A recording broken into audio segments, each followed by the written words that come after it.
요즘 함께 모여서 예배하지 못하고 또 많은 분들의 얼굴을 볼 수 없는 상황이 되다 보니까 연락들을 하잖아요. 뭐 카톡도 보내고 전화도 하면서 잘 지내는지 안부를 묻고 또 특별한 일은 없는지 또 이렇게 신방을 하고 있는데, 그러면서 이렇게 오가는 문자 중에 요즘 좀 어때요? 라고 물어보면 너무 힘들어요. 뭐 창살 없는 감옥이죠. 뭐 이런 말씀들을 하시더라고요. 창살 없는 감옥, 마치 집에 꽁꽁 묶여 있어야 되고 다른 것 할 수 없는 그러한 상황. 그래서 창살 없는 감옥이라는 말을 이렇게 곰곰이 생각해 보게 됐습니다. 어쩌다가 이렇게 된지는 모르겠지만 뭐 여러 가지 이유가 있겠지만 마치 우리는 창살 없는 감옥에 갇혀 살고 있는 것 같다라는 생각을 해보면서 묵상을 해보니까 정말 그렇더라고요. 뭐 이제는 뭐 중국 우한 폐렴 때문에 두려움과 공포라는 감옥에 갇혀 살고 있지 않습니까? 뿐만 아닙니다. 이번 사태를 통해서 또 더 심해졌지만 경제적인 불안이라는 감옥이 사실 우리를 가두고 있는 게 사실이에요. 뭐 연일 뉴스에 나오고 있지만 얼마나 살기가 힘듭니까? 소상공인들이 매출이 거의 뭐 반토막, 아니 거의 이 0%를 찍고 있고, 뭐 매출 없고 소득 없이 살아가고 있는 삶이 사람들이 너무나 많고, 또 대외 수출, 또 대외 수입을 해야 되는 사람들, 사업하는 분들에게는 이 환율이 근 일주일 새에 뭐 100원 이상 오르락 내리락 하는 그러한 불안한 상황 속에서 생각해 보면 너무나 두려운 것이 어쩌면 우리들의 삶인데, 이 경제적인 불안이라는 감옥이 우리를 가두고 있는 것은 아닐까라는 생각도 이렇게 하게 됩니다.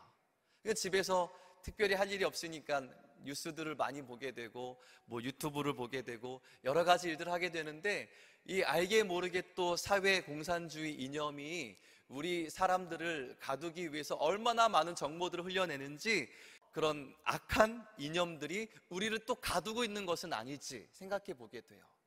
사회 공산주의 이념이 또 성경적인 가치관과는 부딪히기 때문에 알게 모르게 사회 공산주의 이념에 노출되다 보면 우리 신앙의 회의가 오게 되는 것, 어쩌면 신앙의 공격, 신앙의 회의라는 감옥도 우리를 가두고 있는 창살 없는 감옥이겠다라는 생각을 해보게 됩니다. 신체적으로나 정서적으로나 영적으로나 총체적으로 어쩌면 우리가 인식하지 못하면 이 창살 없는 감옥에 갇혀서 하루하루를 살아가야 되는 그러한 사람들인지도 모르겠다라는 생각을 저는 이렇게 연락을 주고받다가 해보게 됐어요. 그러면서 오늘 본문 말씀이 특별히 묵상이 되고 더 생각이 되었습니다. 우리 오늘 본문 말씀을 한번 보실까요? 23절, 24절 말씀을 같이 한번 더 읽어볼게요. 시작.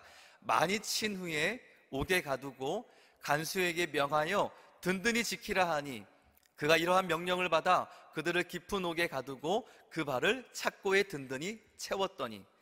자, 지금 바울과 실라가 감옥에 갇히는데 어떻게 시작하냐면 많이 친 후에 그들을 옥에 가두었다. 여기서 치다라는 이 헬라어 원어는 플레게라는 뜻인데, 이것은 법정에서 행해지는 정당한 형태의 그 매를 때리는 것 이상으로 그들의 어떤 감정에 의해서 가혹행위를 행하게 되는 그러한 일들까지를 포함한 단어예요. 그러니까 유대인의 법에서는 40에 하나 감한매를 율법에 따라서 이렇게 때렸다면, 이 로마의 법에서는 그런 거 없어요. 상관이 그만 멈추라 할 때까지, 그들의 감정이 풀릴 때까지 때리는 거예요. 그렇게 매를 맞았는데 어떻게 했어요? 많이 친 후에. 정말 많이 맞았다라는 거예요. 그러면서 어떻게 합니까? 그들을 깊은 옥에 가두었다. 그리고 그들의 발을 착고에 든든히 채웠다. 다리를 벌려서 꽁꽁 묶어서 움직이지 못할 만큼 그야말로 극심한 신체적 고통이 수반되는 감옥에 갇힌 거예요. 신체적인 고통뿐이었겠습니까? 말씀을 묵상하다 보니까 저는 문득 이 바울과 실라가 참 정서적으로나 영적으로도 극심한 고통을 받지 않았을까라는 것을 생각해 보게 되는 거예요. 바울과 실라가 왜 옥에 갇혔냐면, 그 이전의 이야기에서 빌립보 지방을 이렇게 두루 다니다가 귀신 들린 여종을 자유케 해줍니다. 한 여종이 귀신에 들려서 점을 치는 것으로 그 여종을 이렇게 관리하는 주인들이 수익을 얻었는데, 그 귀신 들린 여종이 바울과 실라를 귀찮게 하니까 사도 바울이 예수의 이름으로 그 여종에게서 귀신을 쫓아내요.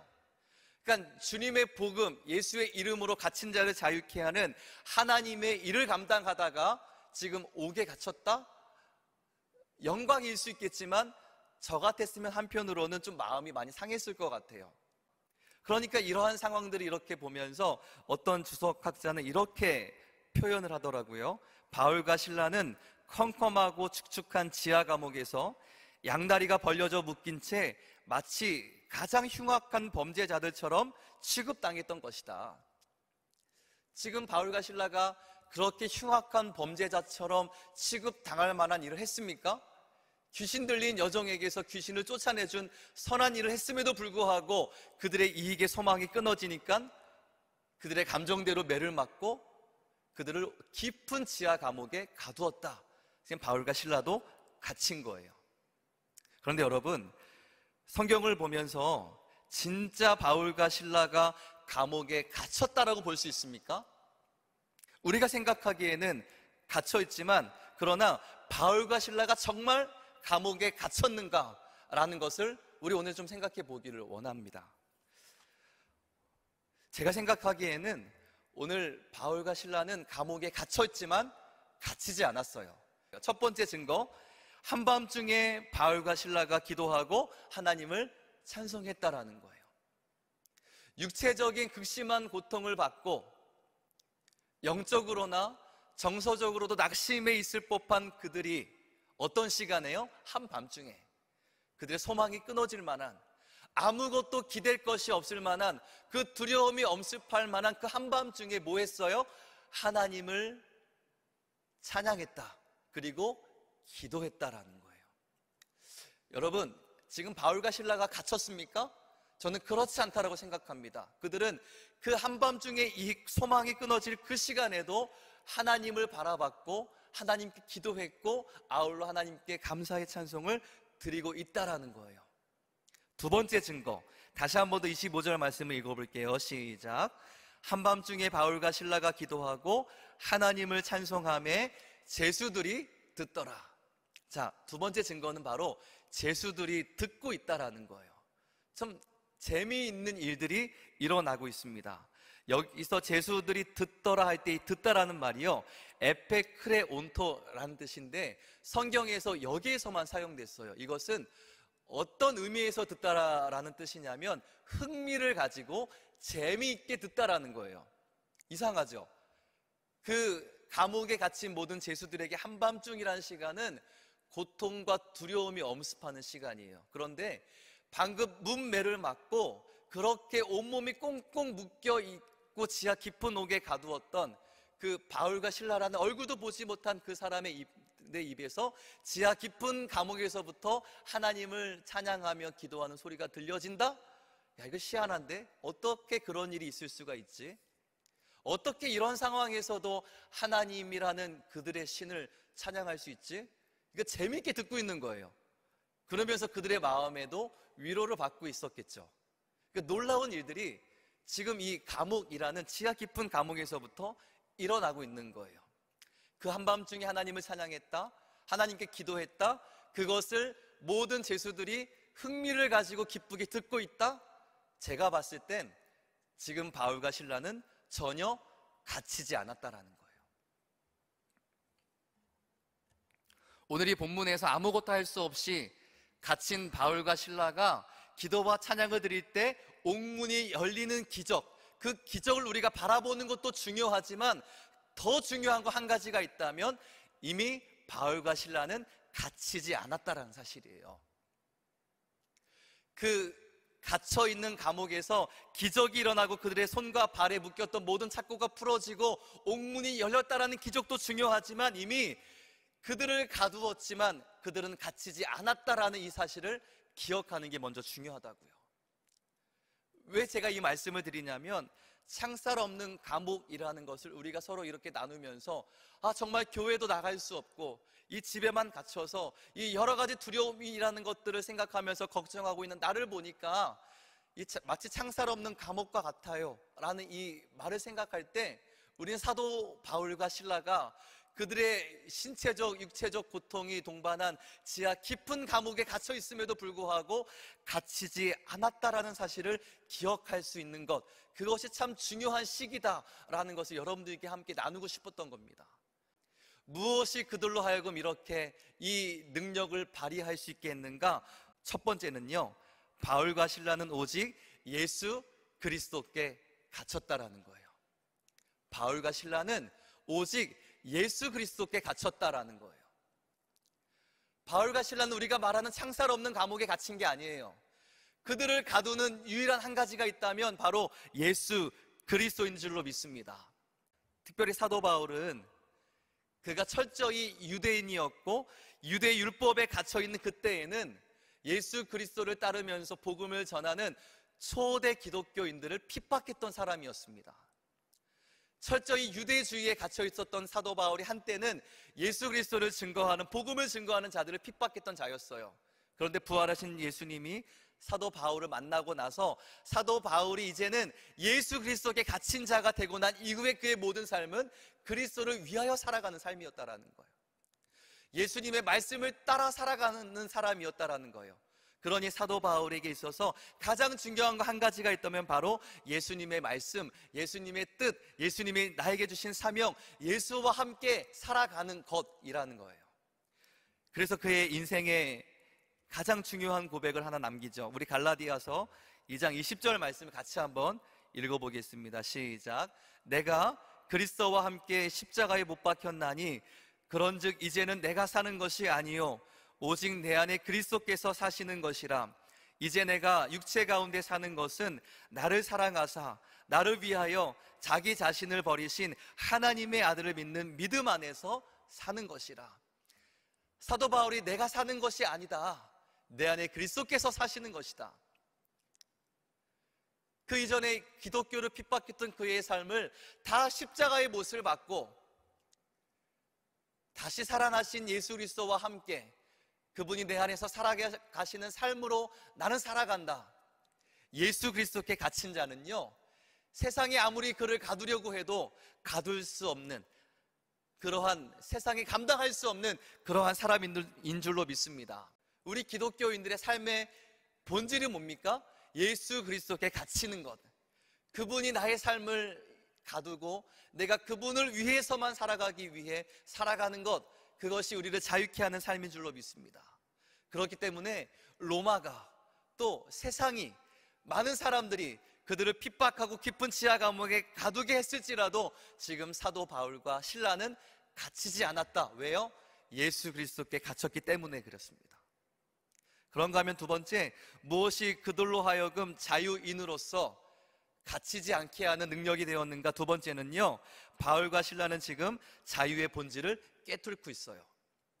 바울과 실라는 지금 자유의 본질을 깨뚫고 있습니다. 다시 말하면 자유에 대한 하나님의 시각과 자유에 대한 세상적인 시각의 차이를 이미 알았습니다. 자유에 대해서 생각하시는 하나님의 생각과 자유에 대해서 생각하는 세상의 시각에 대한 차이를 이미 사도 바울과 실라는 알고 있었어요. 무슨 말입니까? 세상적인 시각에서 지금 갇힌 자가 누구예요? 바울과 실라예요. 오늘 본문을 보세요. 세상적인 시각에서 이 감옥에 갇힌 자는 바울과 실라죠.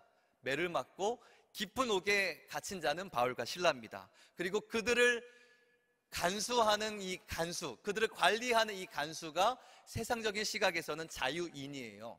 간수에게는 사도 바울과 실라를 풀게 할 수도 있는, 또 묶을 수도 있는 열쇠를 가진 자예요. 세상에서의 시각에서 갇힌 자는 사도 바울이고 자유인은 간수예요. 그런데 오늘 성경의 시각에서 잘 보세요. 자유인은 사도 바울과 실라고 갇힌 자는 간수입니다. 우리 27절 말씀을 한번 읽어볼까요? 27절 말씀 시작. 간수가 자다가 깨어 옥문들이 열린 것을 보고 죄수들이 도망한 줄 생각하고 칼을 빼어 자결하려 하거늘. 자, 지금 간수가 어떤 일을 하려고 합니까? 스스로 목숨을 끊으려고 해요. 왜요? 갑자기 자다가 깨어서 보니까 옥문들이 막 열리고 자기 눈에 봤을 땐 제수들이 다 도망한 것처럼 보였어요. 그 순간 간수가 택할 수 있는 한 가지는 자기의 목숨을 스스로 끊는 것밖에 없었습니다. 왜요? 그 당시의 법에 의하면 간수가 잘못해서 제수가 도망하게 되면 그 제수가 받은 형량만큼 자기가 살아야 되거나 아니면 자기의 목숨을 내놓아야 되는 책임이 있었어요. 그러니까 지금 간수가 봤을 때는 이 자기도 어찌할 수 없는 이 황당한 사건이 생기고 제수들이 다 도망한 것으로 여겨지니까 내 윗사람의 손에 죽을 바에 내 손으로 죽겠다라고 칼을 빼어서 자결하려고 하는 거예요. 하나님의 시각에서는 예수 그리스도께 갇히지 않은 자들에게는, 예수님을 통해서 구원의 자유를 누리지 못하는 자들에게는 다 이렇게 간수처럼 매여 있는 사람들이라는 거예요. 오늘 본문을 통해서 하나님이 우리에게 말씀해 주시는 건 뭐냐면, 진정한 자유의 본질은 바로 예수 그리스도께 있고, 세상이 말하는 자유라는 것은 결국 자유가 아니다라는 것을 우리에게 말씀해 주고 있는 거예요. 그러면서 어떤 일이 일어납니까? 우리 오늘의 말씀의 결론과도 같은데 우리 30절, 31절 말씀을 같이 한번 읽어볼게요. 시작. 그들을 데리고 나가 이르되 선생들이여 내가 어떻게 하여야 구원을 받으리까 하거늘 이르되 주 예수를 믿으라 그리하면 너와 내 집이 구원을 받으리라 하고, 여기에서 진정한 자유가 되시는 예수 그리스도의 복음을 증거할 기회를 얻게 됩니다. 목숨을 끊는 것만이 자기가 할 수 있는 일의 전부라고 생각했던 간수가 이제는 사도 바울에게 내가 어떻게 하면 진정한 자유, 당신들이 누리는 자유를 내가 누릴 수 있습니까? 라고 묻는 거예요. 뭐라고 대답합니까? 주 예수를 믿으라. 그리하면 너와 내 집이 구원을 받으리라. 내가 누리는 자유를 너와 너의 집도 누리게 될 것이다 라고 말하는 거예요. 여러분, 이것이 복음인 줄로 믿습니다. 진정한 자유를 누리는 것, 이것이 복음인 줄로 믿습니다. 지금 세상은요, 우리 눈에 보이지 않는 이 악한 이념을 가지고 우리를 공격하는 사람들은요, 참 자유를 누리는 예수 그리스도를 믿는 교회, 우리 성도들 한 사람들을 감옥에 가둔다라고 생각합니다. 교회를 핍박하면 그들이 원하는 일들이 이루어질 거야 라고 착각합니다. 여러분, 그런데 예수 믿는 사람들은 감옥에 갇히지 않는 사람들이에요. 하물며 신체적인, 하물며 어떤 우리의 영적인, 정서적인 공격이 우리 앞에 있어서 보이지 않는 창살 없는 감옥에 갇힌 것처럼 보일지라도 우리는 갇힐 수 없는 사람들인 줄로 믿습니다. 왜요? 예수 그리스도의 진리가 우리 안에 있다면 진리를 알지니 진리가 너희를 자유케 하리라. 사랑하는 성도 여러분, 오늘 우리는 바울과 실라의 이 감옥에 갇힌 이야기를 함께 나눕니다.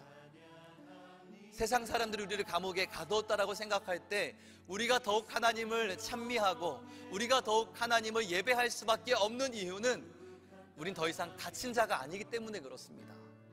오히려 그 상황에서도 기도하고 하나님을 찬미하는 모습을 통해 정말 갇혀있는 세상 사람들 누군가는 우리의 갇히지 않는 자유함을 보고 예수님을 믿게 되는 거예요.